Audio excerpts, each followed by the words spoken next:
Welcome, Dr. James Beckett, Sports Card Insight. I always thank the sponsors, Top Panini, Upper Deck, Burbank Sports Cards, Mike Stadium Sports Cards, Heritage Auctions, Huggins & Scott Auctions, ComC.com, Beckett Media, Beckett Rating, Beckett Authentication. So this was Dueling Questions with John Newman. I looked back into my records. I thought I'd done that because he's very interactive when we've had shows together, Hobby Hotline, and he's never lost for words. So here it is.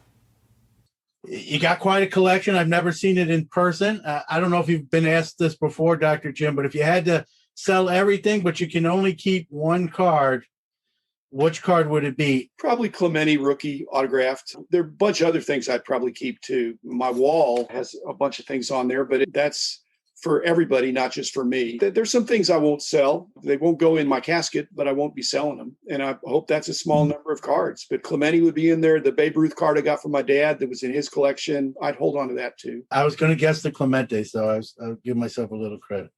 Okay, my question for you. As you played sports, I played sports, and there's a natural decline that occurs at some point where you just get older and you can't do the stuff that you used to do. You can go into coaching, you maybe understand the game, but your just physical skills go down.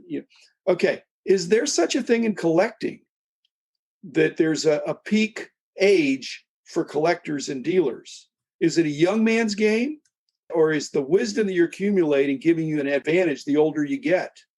As long as you're cognitively not impaired. Let's say if you're 90 and you can't remember what you had for breakfast, then you're probably not going to be a very good collector. But at some point, is there a sweet spot for collectors and dealers in terms of age? Or does it just get better and better until it doesn't? I'll say this. I hope not, because I'm getting older. I will say this. As a 48-year-old person, there's stuff I know now that I wish I knew during my store days. I've said it on my show. I'd love to go back and have so many mulligans and do-overs. I see it more big picture now as an older person than I did with a younger. Yeah, I think that the risk is always there as your cognitive ability, maybe. I think it's more of your ability to retain knowledge and some of the new stuff coming and maybe attitude, like you're just not into it maybe like you once were, so you don't take it as seriously. So I think that risk is always there. I hope it doesn't happen. I don't foresee it happening. There's always some cognitive decline, but the way the hobby can be a positive aspect of that is that what they tell me is that if you can't remember something, then that's good.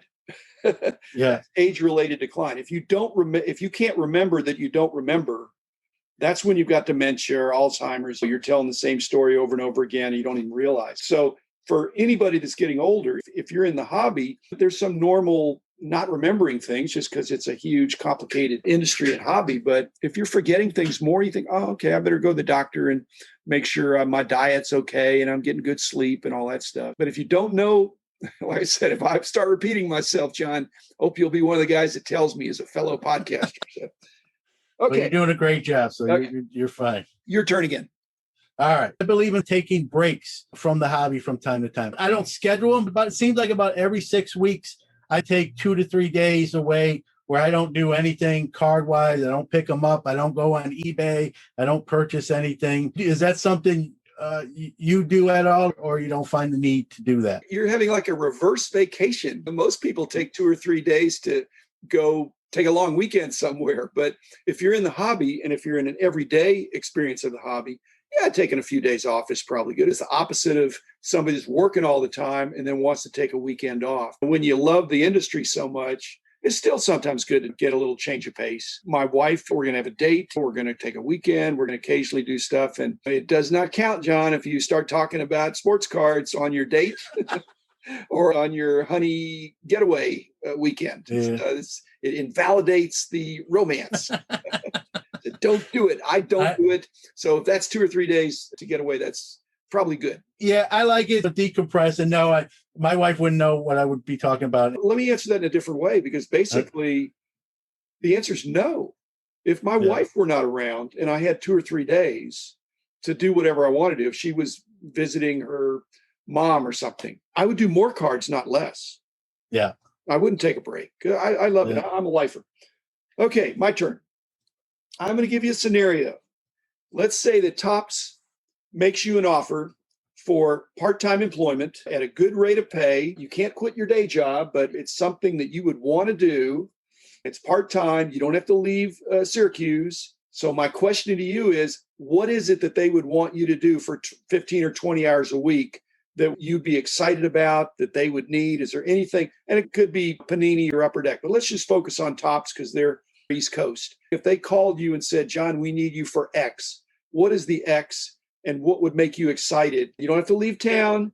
You just have to be available for 15 or 20 hours a week at a good rate. You know, this is going to almost sound conceited or almost maybe like a consultant. Hey, what do you see out there? You're a purchaser, you buy, you open.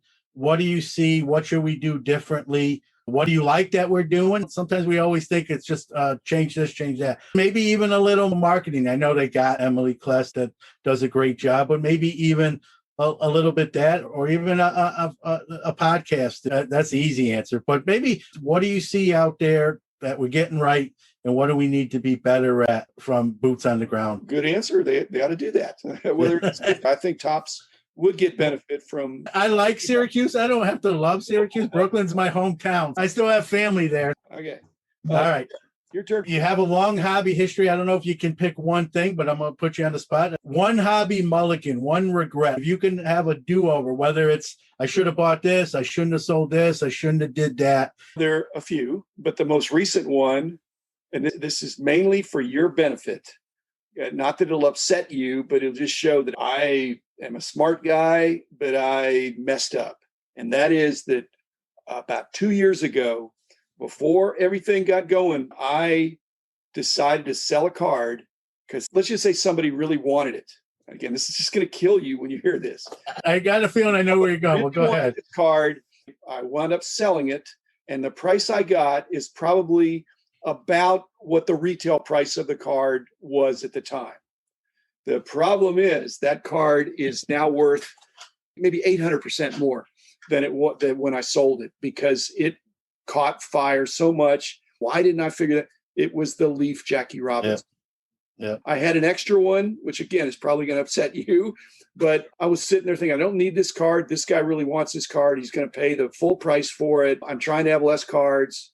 And now it went up, not immediately, but within a year later, it gone up 500%, 600%. Yeah, that's crazy. I think there's a few people that would probably fall in that category from around that time period. Well, my mistake was it's not that hard of a card for the set. For the 48 Leafs, it's not in the rare numbers. So I always had trouble with the rare numbers. I didn't have trouble with that. Like I said, I had an extra one. But I want it back. I want a do-over. Yeah, there you go. A take back, but I can't. Okay, not 2021, but 2022. So not this year, but the next year. Do you think 2022 is going to be the best year ever for the hobby, or do you have some trepidation about it? I'd love to answer that yes, but this is about being honest. I have some trepidation. That's probably a great word. I think you hope for the best, but I think the last 2 years, Dr. Jim, have just been incredible to a crescendo. I hope I'm wrong. I just don't see it staying on that pace. I think there's going to be a leveling off, whatever term you want to use. I don't think we're going to see the same trajectory that we have in the last couple of years. And so you will be happy if it's flat. I don't know if I'd be happy. We all want our stuff to be worth as much as possible. I think anyone that tells you, I don't care, I do it for the love, and so do I. But I think we all still, truth serum, we all want our stuff to be worth its maximum potential. So yeah, I don't really want it to be flat, but I just think some of the music, not all the music, I think some of the music's going to stop in whatever category it might be. Maybe NFTs slow down, or graded cards maybe come back to levels that we haven't seen. The one thing I've learned in 30-something years is you don't know. You don't know what's going to happen. That's the most exciting thing for me in the hobby now is all the years of experience I have. It doesn't even matter. You never know what's going to happen. We wouldn't have guessed 2020 would have been like that during the pandemic. I know I didn't. And so who knows? Maybe 2022 is the best year. And my guess is wrong. And truthfully, I don't want to be right in that category. I agree. Good answer. Okay, your turn. So what innovation do you see that's either in its early stages now or not even implemented yet? Put your crystal ball into play that you think is going to be the biggest game changer in the hobby. I don't know if it's going to change the hobby as we know it, but I'm more bullish on fractionals and potentially dibs, which is going to be, as I understand it, a little more of a stock market approach. to buying cards, buying parts of cards that are secured in their vault. So it's not imaginary cards, it's real cards. You're going to buy a share in that and it'll be active trading. I think that'll bring a dynamic element. So I'm more bullish on fractional than I am NFTs. As far as something new, and I think the other thing that it's just going to happen is there's going to be more and more artificial intelligence coming into the industry through grading and identification. And I've talked about that. You probably talked about that too.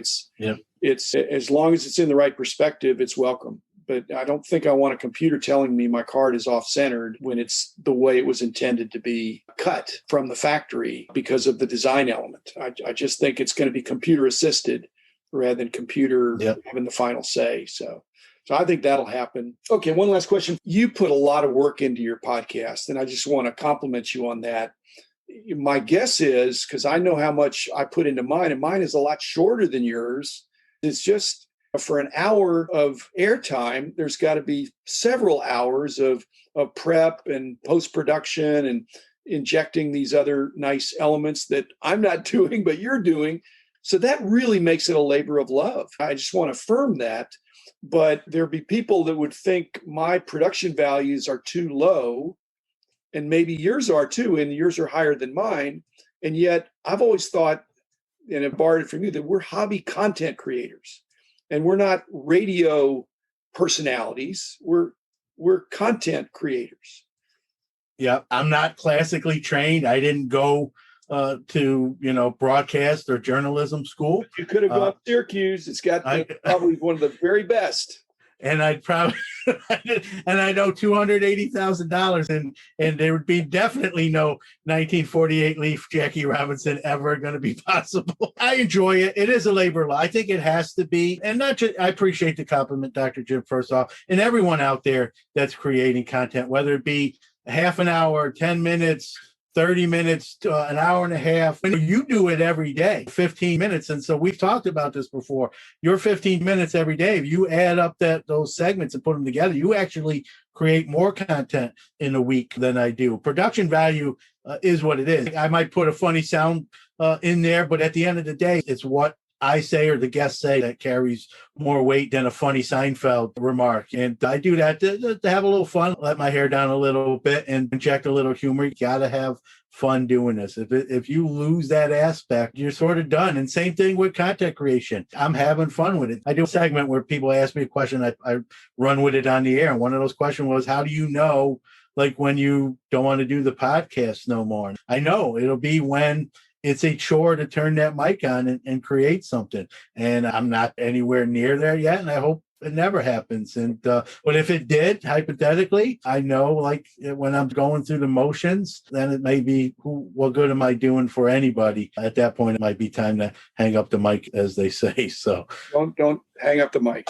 No, do not hang up the mic. Yeah, I appreciate that. We need it's great to have a voice, and you have some great guests too. So it's fun to play, and I'm trying to do the same thing. So. Yeah, the guests make my show. Like, the guests are way more. Having you on is more interesting than just hearing me talk on Hobby Quick Hit. Okay, I don't know about that. Not sure that's true, but you do have some Hobby Quick Hits that are a lot of fun. So, Thanks, John Newman, Sports Card Nation. We'll be back again tomorrow with another episode.